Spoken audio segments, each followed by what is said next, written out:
Day, for those I haven't had a chance to meet yet, I am the vice chair and a commissioner, local, for the Florida Commission on the Status of Women. And corporately, I am on the leadership team for a company called CGI Technology. I really appreciate the opportunity to introduce our next speaker, Dr. Elizabeth Goldsmith. One of the key priorities for the commission is that we listen to the women of Florida to understand what issues are most important to them in their homes, careers, communities. And by far, the #1 concern for women in Florida is economic security. So kind of think about that for a minute and what we've just gone through and how the aftermath of the COVID-19 pandemic, how that exacerbated that issue all by itself. So today, we're delighted that Dr. Goldsmith traveled from Tallahassee to come here in our fair city and be with us to share her insight on the post-COVID economy and its specific impact to women. I'd like to tell you a little bit about Liz, and I had the opportunity to have dinner with her last night, so I hope it's okay to use your preferred name. Delightful conversation. She's really amazing.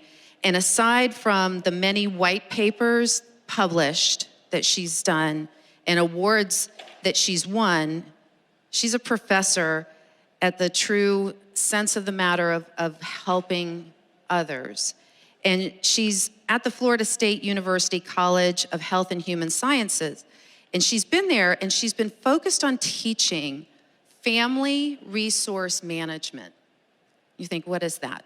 Family resources. What is the key resource for your family? Economic security, right? And how you do that. And so she has taught that for 3 decades. And in doing so, she was also a White House presidential domestic advisor during the Clinton administration on women and girls' economic education. So you can tell just by a little bit of this background that she's deep into helping and serving in a way that equips others. While being a government advisor and a researcher throughout her career, her real passion is truly to be able to help others navigate their economic journey, even when the path is uncertain. And we've certainly, I think all of us felt that in so many ways, particularly lately over the last 2.5 years, of what does the path look forward. So without further ado, I would like to ask everyone here to give us a warm Duval welcome to Dr. Elizabeth Goldsmith.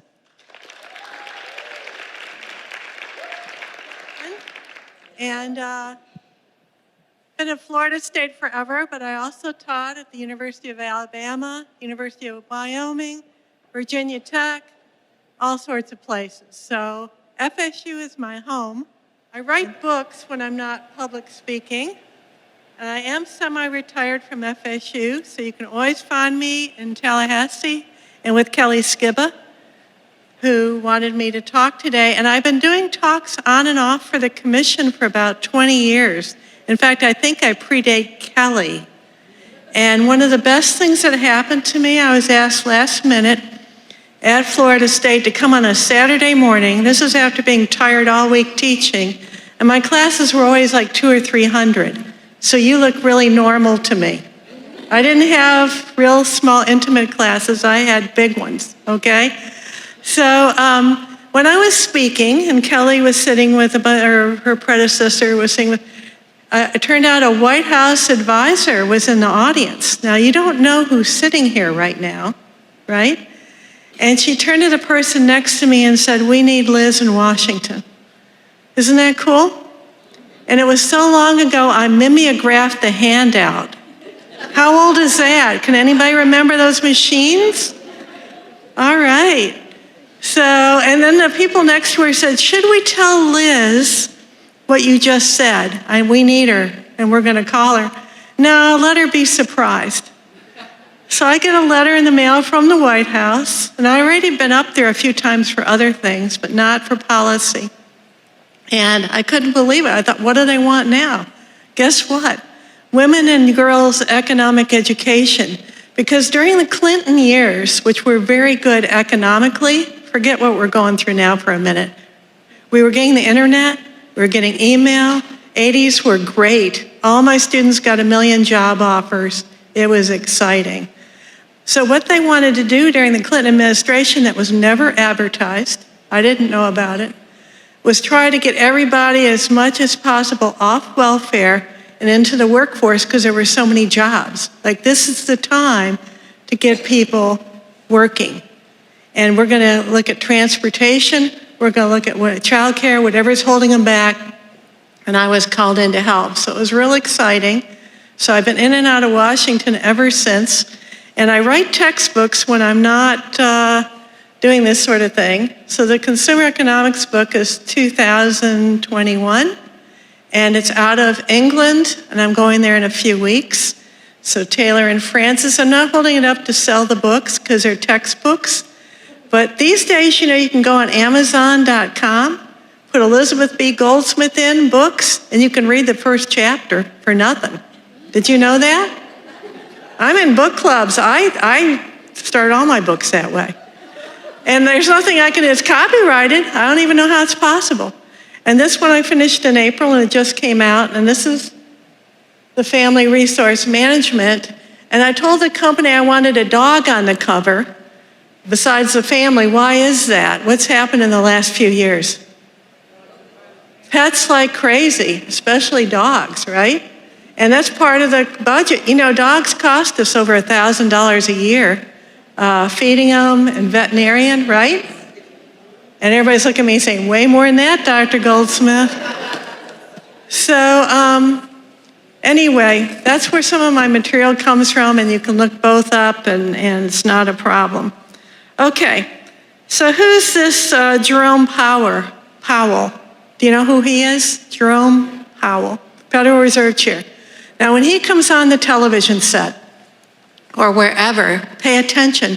Some people say he's more powerful than the President of the United States because what he says, and if he raises an eyebrow, pay attention, okay? Now, I've been in the Federal Reserve too, but lately in Barron's, he said the following. This is last month.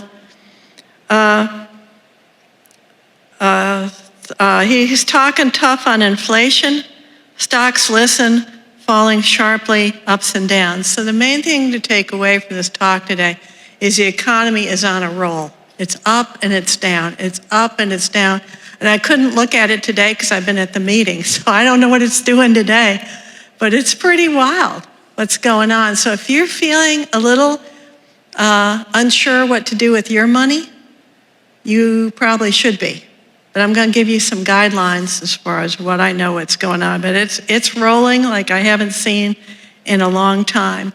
Now, the guy who wrote the article about Jerome Powell, and this was in Barron's, said he realized to his horror, his wife and I have over 10 streaming video subscriptions, and I might be undercounting. So a new part of the family budget is the cell phones, but also the streaming services, right? Now, do you know how many of those you personally have? Amazon Prime, Disney, Netflix, right? Okay, so one of my solutions, and Kelly said, Liz, keep it real. So this is keep it real. Look out for those recurring costs that creep up. So sure you want to see that one film they're offering, but do you really want to sign up for a year? Okay? So kind of watch anything entertainment-wise, especially that you sort of like, try it out. But if it's a test subscription, drop it, okay? Use it for a month, drop it. They'll make it easy to sign up, hard to drop, right? So you gotta kind of keep aware of recurring costs, and these can be to charitable places. I feel bad saying that. Food subscriptions, a lot of people were getting those boxes and then they realized they were throwing half of them out. So maybe those boxes come into the home, just not working for you so much anymore. So regroup on all that. Netflix, realizing this, is saying, hey, in November, we're gonna offer advertising on our shows, and then your subscription will be a reduced rate. Well, once you start getting advertising on your Netflix, isn't it just like cable TV or anything else, right? But I size it up. They offer that, say, maybe that fits me, or maybe that's going to drive me crazy, okay? But watch how they're kind of working with the advertising and be smart. Now let's talk about inflation. All right, everybody ready for some participation? Okay, listen up, and I'm going to do this a couple times, so get ready. Everybody put 2 fingers up. I'm looking. I don't let you alone. Put your 2 up. Okay, that stands for 2% inflation, which we've had for the last 40 years. Now it's been up and down from that, but it comes back to 2%. So what does that mean? A loaf of bread today that costs $1 should cost $1.02 next year this time, okay? That's all it means. Inflation is just rising prices. And Jerome Powell says we got to control that. If we can't control rising prices, the rest of the economy doesn't work. So he's trying to bring it back to 2. Now, has it been 2% in the last year? No, it's been 10% for food prices, okay? So I want you to turn to somebody at your table, and this will be really fast. When was the last time you noticed a food price went way fast up? So tell about you went to buy chicken or whatever.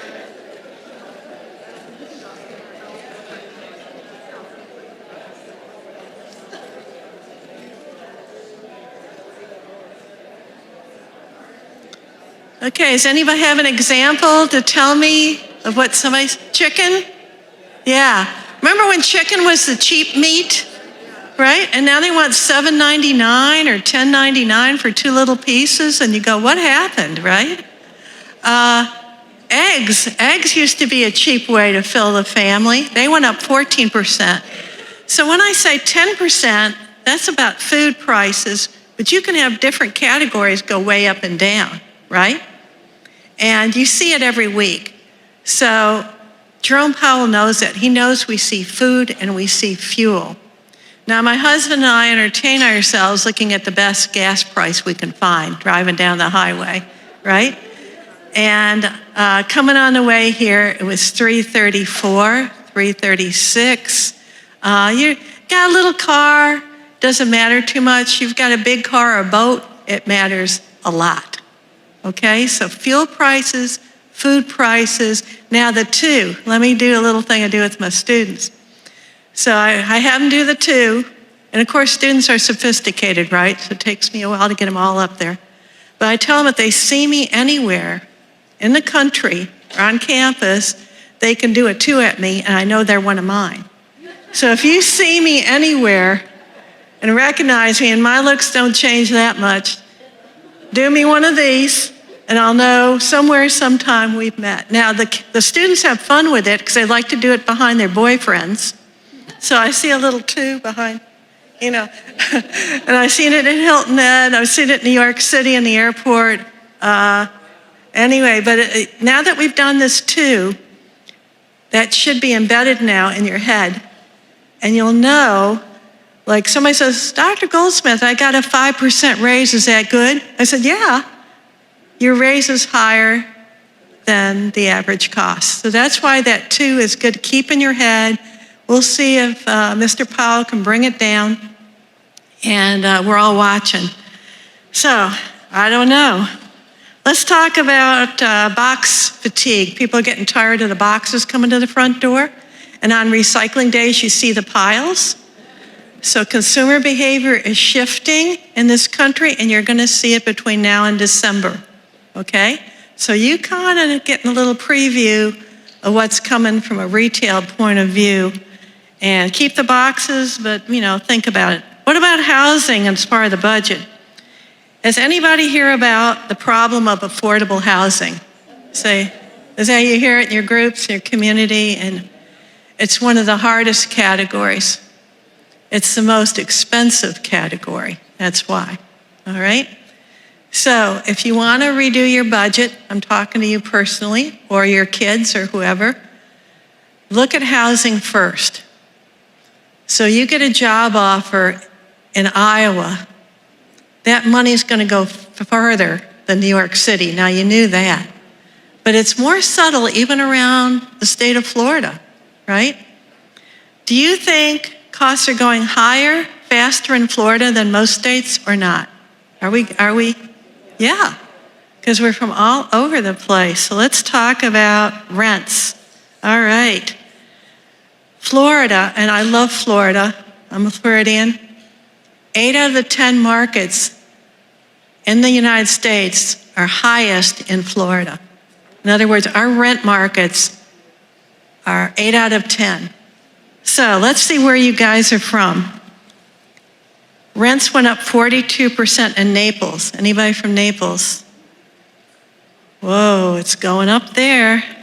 37% in Sarasota. Anybody Sarasota? Yeah, I'm from Holmes Beach in Anna Maria Island, Sarasota. 32% Cape Coral. Anyone around there? A few. 30% West Palm Beach.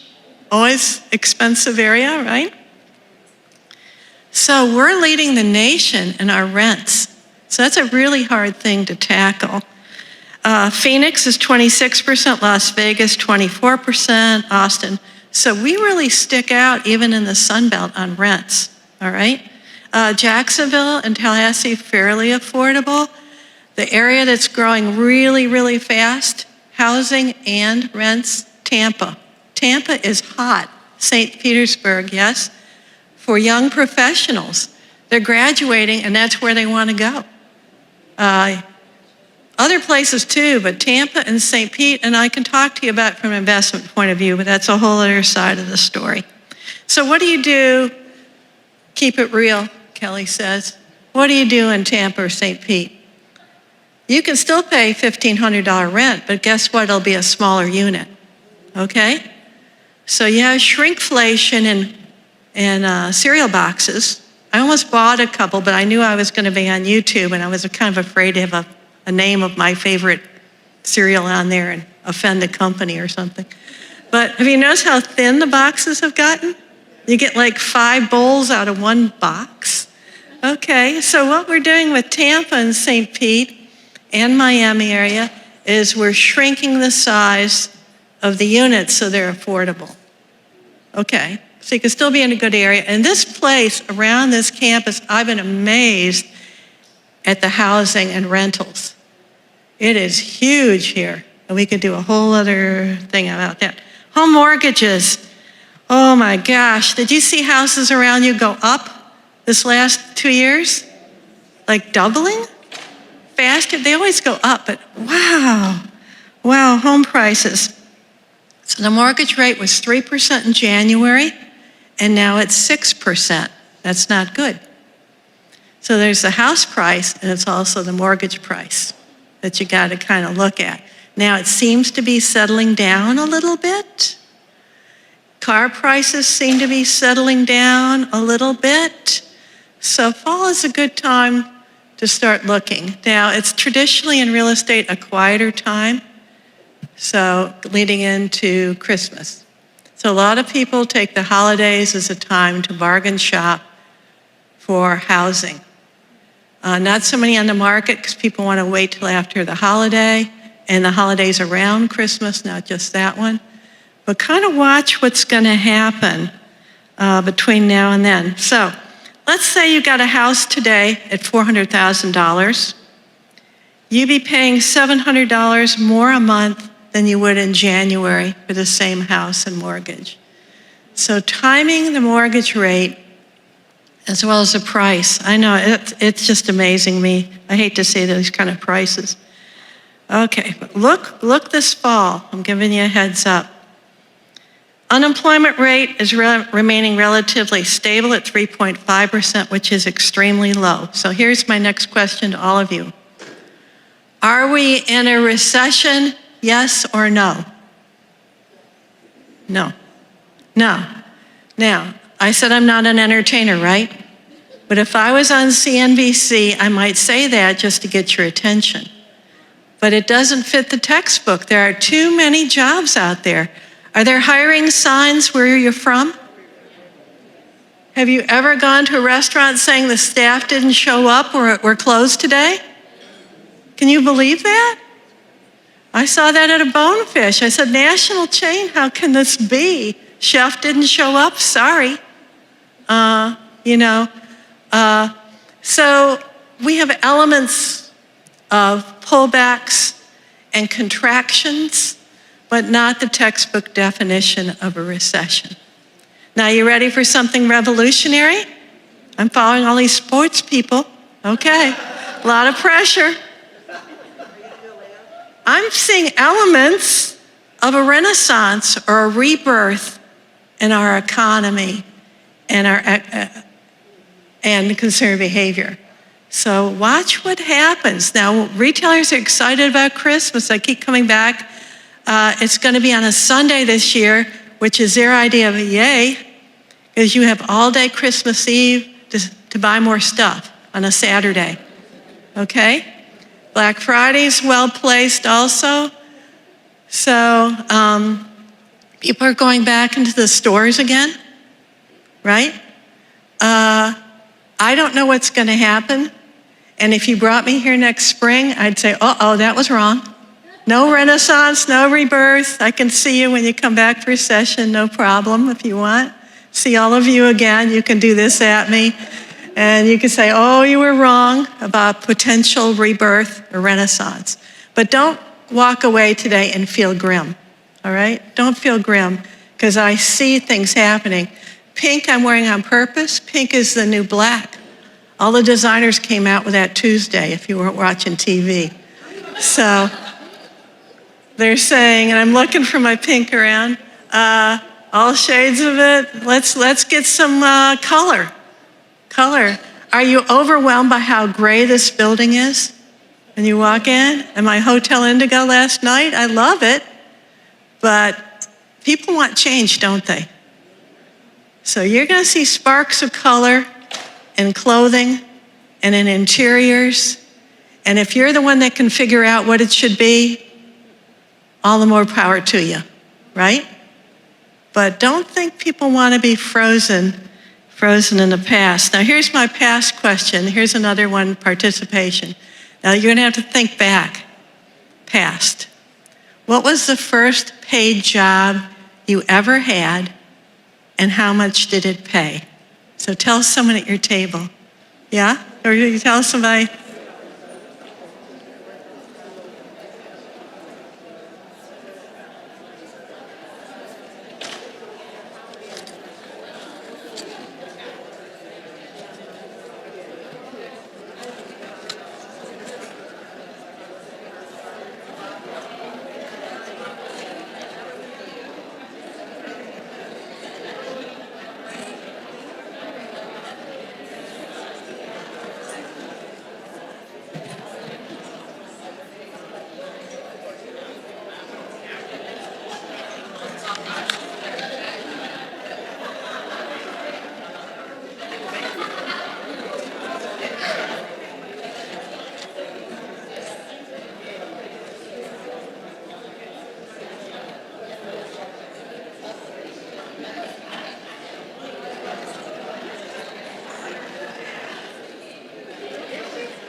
Okay, do you want to tell me anything interesting? Anybody? I know 50 cents for babysitting or $1, but when you're really interviewed somewhere and they paid you, what was it? $1.50, $2, $4, $5?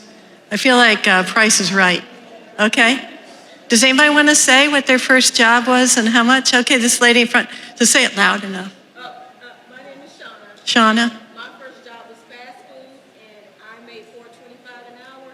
And it was just interesting. All of us, it's telling our ages because I heard $2. It was just. Okay, first job, she said, Shanna, was fast food, and it was $4.25 an hour. But some people at our table are saying $2 and $2.50, and how much? I worked at a lifeguard at a community pool for 50 cents Okay, lifeguard at a community pool for 50 cents an hour. I think she might win. I think, yeah. Oh, here's another one from Kelly. I worked for my father in our family business, and I got to live at home. Okay, 0, she got to live at home, but yeah, the family business. And I was raised in a family business and had to answer the phone and, all that kind of stuff too. All right, does it make you feel good to think about that? Think what you got. And was it hard to get the job? Did other people compete for it? Yeah? The community pools person said yes. And it took 2 certifications. And it took 2 certifications on top of it. Okay, so everybody here, I'm afraid the people in the back, it's hard for me to hear that far back, but everybody should feel good about how far you've come. Don't you feel that? Don't you feel that? And aren't you understanding, since we represent all women in Florida, how far they've come and how we got to help them, right?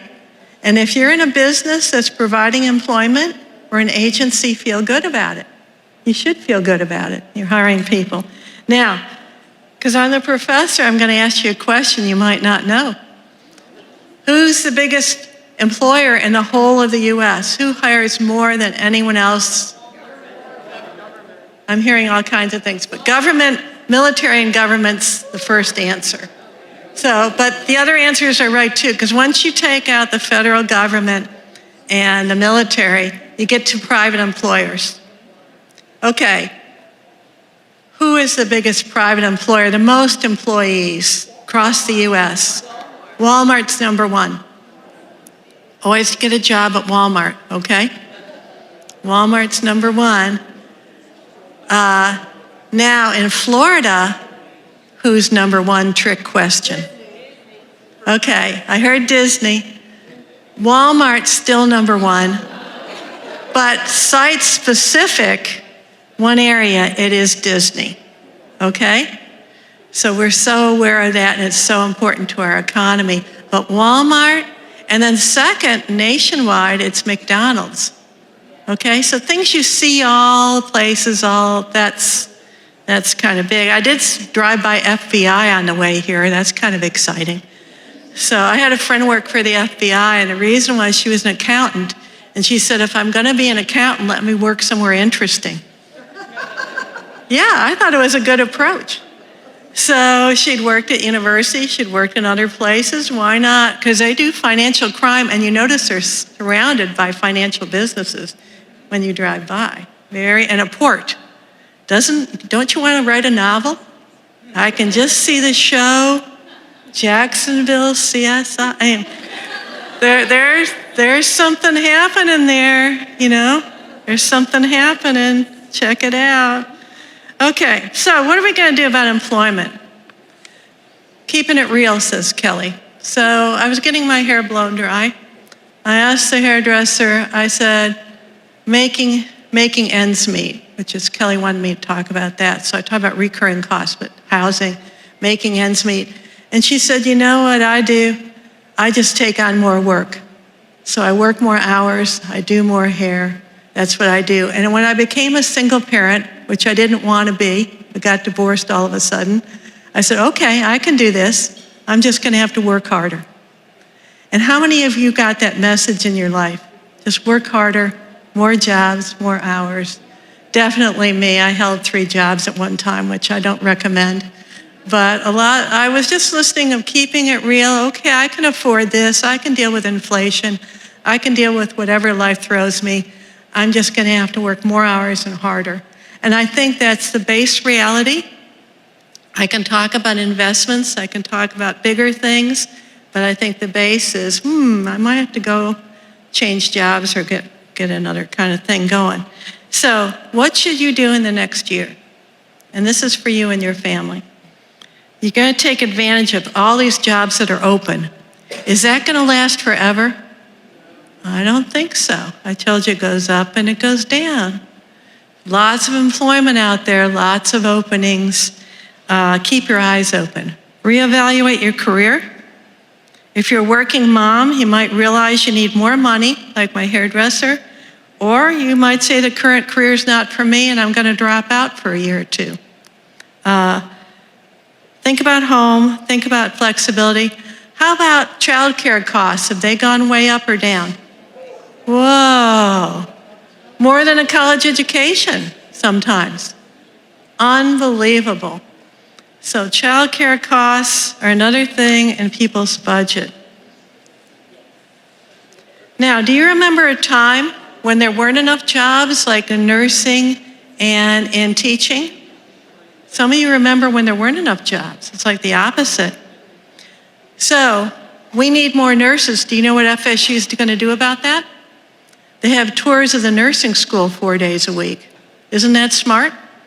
So get 43,000 students on campus. You think you want to be a political science major? Well, maybe look this over, okay? And maybe you can put politics and health together. That would be cool too. So universities are being pretty smart about how to make things interesting and attractive. And that's the first time in my life I've seen tours in the nursing building at FSU. So that's, and then we have a med school too. We also have a new undergraduate major that's pre-med that they never had before. And a bunch of the classes are taken in the medical school. So we're doing what we can about health. We need more people in health, need more people in teaching. How many of you were teachers or are teachers? I talked about excellent. Support them the way we do firefighters, first responders, so important. Okay, now I'm gonna have you do one more physical thing. You did this, and now you're gonna move your foot. Okay, so take one of your feet, you get to choose. We all have two. And push one of them just a little forward. I'm looking. You push? Okay, you've already taken the first step. That came to me at 6:30 in the morning, laying in bed. So it's not all old tech, new tech. Put that first foot forward and see you've already done it. See, I'm not sending you away, so, oh, I can't do all this stuff. This is too much. It's a lot of information compressed. But you put your first foot forward already, all right? So you're on the road, not just understanding your economics, but your community, right? And I already told you, Florida's on a rocket. I love Florida. I go around the country talking Florida. Biggest population, California, Texas, Florida. We are booming. You can't drive through Jacksonville and not see it. It is booming. All right, we knocked New York off. Yay, no. Because in New York City, around the world, a lot of people think that's our big population state. No, it's big, and New York City's big, but California, Texas, Florida are the power states. And we look to each other to see how we're handling politics and all sorts of things. Economics, companies, where should they be located? Okay, so I'm gonna end with solutions. So you don't just say, problems. You're gonna try and save more somehow or other. Could be something real small, save more. You're gonna buy and hold stocks or whatever it is. Try and buy and hold. Don't panic. Don't ever panic. Panic for a minute and then let it go, okay? Don't hold on to that panic. It's gonna roll up and down. So if you buy something today, chances are it might go down a little bit. Don't panic. You hang in there, okay? Watch the holidays coming up and what people are gonna be doing. Notice the rents and house sales around you, what the prices are.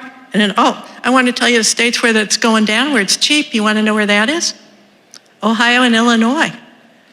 So when our rents go up 30%, 40%, guess what? They're stayed at 1% or 2%, right at level. So there are places in the company that are losing population, and they're also holding firm on their economy. They're not in a burst building kind of mode. All right, I like news, so I kind of like it. Now, the other thing you want to do, get your affairs in order, and I could do a whole talk on life change points and relationships. Because whenever women go through marriage, divorce, widowhood, kids leaving home, it gets shaken up, okay? And that's kind of a fun thing. So life change points are good and they're exciting, but whoa, it's gonna change your money, that's for sure. Life insurance policies, all that business, you know, we found one from 1948 in my family. My older brother's an attorney, thank goodness. He traced it and he traced it and he traced it through 4 companies, all right? Now, they weren't coming to us, were they? No. So you do have it upon yourself to try to track money, see where it's going. The life change points, pay attention, all right? Bankers are free. Credit union managers are free. So people can go in and get help. Thinking about buying a new car, thinking about doing something, they're free. Mine says come anytime. I said, really? Yeah, just hang out. I can't believe, he's 31, he's nice looking, I'll send some of you. Single? Yeah, okay. 1 cat, I know all about him. But you should know your bankers, your credit union managers, all those people, you know, and if you don't like the one, Fred, they send you to, you know, pick George or pick Amanda. But you can get free financial help that's very good if you have an account with them, okay? Or thinking about it. So that's a wonderful community resource for everybody, and you time it right, you find it good. And to pay for a good, gentle advisor, financial advisor, is usually money well spent too. So I would encourage that whole industry. So I hope you enjoyed relationships. I had some jokes in there. But think about your family too, because isn't money about family and taking care of everybody besides yourself? So that's kind of what I want to close with, and I want to wish you your foot forward. You're sitting in a boring meeting someday, somewhere, you push that foot forward. They won't notice it, right? And think about, what do I want to do next? Thank you so much.